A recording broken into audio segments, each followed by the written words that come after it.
We're talking to Coach Young, and now we're going to hit college. So I was looking at Lunardi's bracketology. I do Lunardi's, Palms, and DeCourcy's every week. Look at their bracketology for the tournament and everything else. So I'm looking at this right now. His last four are Pitt, Nebraska, UCF, and Indiana. The last team in is Indiana. And I got to tell you, their schedule the rest of the way is brutal. They have no impressive wins whatsoever, maybe one the entire season. I know they have, 13 wins or whatever. That doesn't do anything for me either when you don't beat anyone that's good. I've seen their schedule. They're not winning these big heavyweight games that they're playing. Whenever they play anyone good, they get their ass beat. When they play average teams, I couldn't even believe they won in overtime in Columbus, to be honest with you. And I couldn't believe Ohio State won at Mackey in West Lafayette last night. But you were talking to me before the show, and you said you talked to Goody. He thinks Woodson's out in Bloomington. What'll it be? Their 15th coach since Bob Knight? Yeah. Like, they can't get it right. Well, they got it wrong. I talked about it during the commercial break 2 segments ago. They messed up. This whole thing of taking guys from the we got to take a guy from the family. We got to take a guy from. When has that worked? Patrick Ewing, no. Chris Mullen, no. Hubert Davis, okay, in the beginning, then no. Kyle Neptune, assistant to Jay Wright, right? Mike Woodson, right? Like, stop. They had a chance. They could have got Dusty May. He's got Michigan top 25 in the land right now. And if you take a look at Indiana, folks, I want you to understand something. Ready? At Northwestern, home Maryland, at Purdue, at Wisconsin, home Michigan, at Michigan State, home UCLA, home Purdue. Pharrell, if they don't beat Maryland, they may not win a game until they play Penn State at the end of February. And I think Penn State's making the NCAA tournament. So where is the win? You wouldn't give the money to Omar Bala. That is absolutely failed. Simply put, Goody's right. If they don't make the tournament, Mike Woodson should be fired within 20 minutes of that last game. So the first four out, he's got Cincinnati, Texas, SMU, and Ohio State. Then Iowa, Xavier, VCU, and Penn State all out.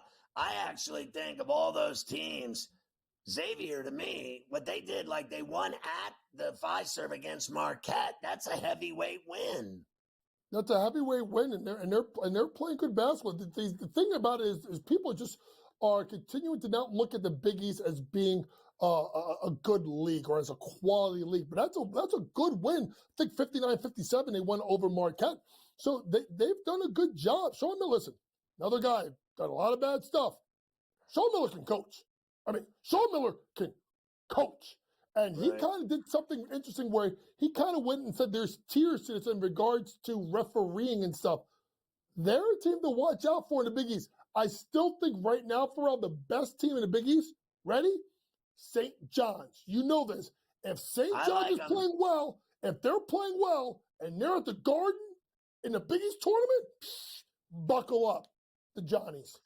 All right, give me your college plays for tonight, and then if there's time left, I'll tell you who these number 1 and 2s are in this Lunardi bracket right now.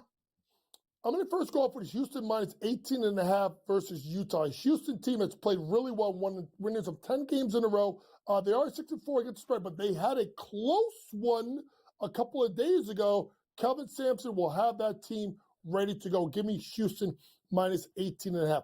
Next, I'm going to go with Kansas minus 5.5. This is a team that's underachieved, but Pharrell, they have 4 losses. All 4 losses, Creighton isn't ranked. I think maybe they're ranked now. Are all to ranked teams.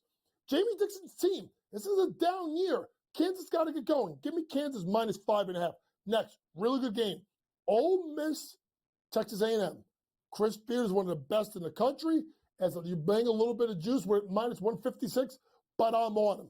Give me Ole Miss to get the win at home, and then give me the Northwest Wildcats minus 5.5 over Indiana. We just talked about it, Pharrell. I don't know where their next win is. Yeah, Northwestern, though, I saw them bricking free throws against Michigan in overtime over the weekend. They were atrocious at the line. I think Indiana's got a shot in that game tonight. So Auburn's the number one in the South, Iowa State the number one in the West, Duke the number one in the East, and Alabama the number one in the Midwest. And that is in Indianapolis, that region. Alabama's been winning some big games lately. They're starting to kick people's asses. Yeah, they really are. And listen, the big thing that Alabama did is when you think about them, Pharrell, is their defensive play. Number one, they're one of the fastest teams in the country. Number two, they're one of the most efficient teams in the country. They're fast and they're efficient. That means they're dangerous. Now, I don't agree with Nate Oates' three or key philosophy, no pull-up J's. You know how we've talked about that in the past. But I thought getting Cliff Amori at the center position and moving Nelson to the 4 to protect him really is going to help them out. I think that team should be in play to win the national title. So the Johnnies are at the Garden tonight, right? Like, that's a good game for them at MSG, no doubt, right? Yeah, the Johnnies are at home tonight versus Xavier. That should be a good matchup. I like the Johnnies minus the points. It's just Pitino's got his guys.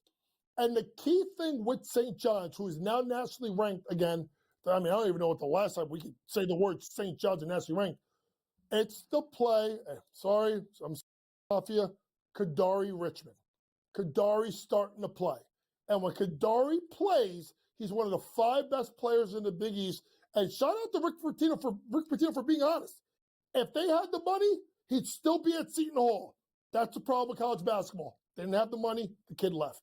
So the Young Guns back at San Diego State, they're laying a 14-burger tonight in Colorado Springs against Air Force.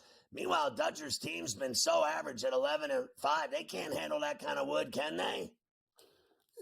They're going to rely on their defense. That's why minus 127.5. I would rather just take the Air Force team total under. They play slow down basketball. They lean on their defense tonight.